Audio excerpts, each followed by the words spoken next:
Supreme court में तहरीक इंसाफ के रहनुमाओं के खिलाफ एक और दरख्वास्त दायर हो गई है। इमरान खान और दीगर रहनुमाओं को इदारों के खिलाफ बयानबाजी से रोका जाए। दरख्वास्त में ये इस्तदा की गई है। पीटीआई रहनुमाओं के बयानात की तहकीकात के लिए अदालती कमीशन कायम किया जाए। दरख्वास्त गुजार की जानिब से ये भी इस्तदा है। कहा गया कि मुल्की इदारे कमज़ोर होंगे तो बैरूनी साजिशें कामयाब हो सकती हैं। दरख्वास्त में इमरान खान, फवाद चौधरी, शीरी मज़ारी समेत दीगर को फरीक बनाया गया है। इलेक्शन कमीशन, पीटीआई और FIA को भी फरीक बनाया गया है। मज़ीद तफसीलात जान लेते हैं।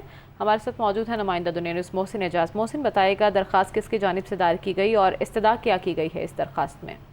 कि ये दरख्वास्त हुसैन तहसील एडवोकेट की जानिब से दायर की गई है। दरख्वास्त में साबिक वज़ीर आज़म और चेयरमैन PTI इमरान खान, फवाद चौधरी और शीरी मज़ारी समेत दीगर को फरीक बनाया गया है और इसके साथ साथ इलेक्शन कमीशन और PTA और FIA को भी इस दरख्वास्त में फरीक बनाया गया है। इस दरख्वास्त में ये कहा गया है कि इमरान खान समेत PTI के दीगर रहनुमाओं को मुल्की इदारों के खिलाफ बयानबाजी से रोका जाए और तहरीक इंसाफ के रहनुमाओं के साजिशी जो बयानात हैं उनकी तहकीकात, साजिश से मुतालिक जो भी बयानात हैं उसकी तहकीकात के लिए अदालती कमीशन कायम किया जाए।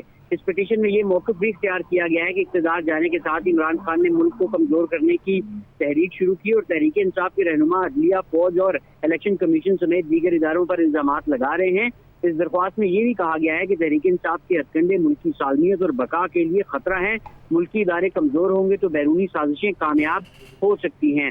और अब इस दरख्वास्त में इमरान खान, फवाद चौधरी, मोहसिन, आपने अपडेट किया।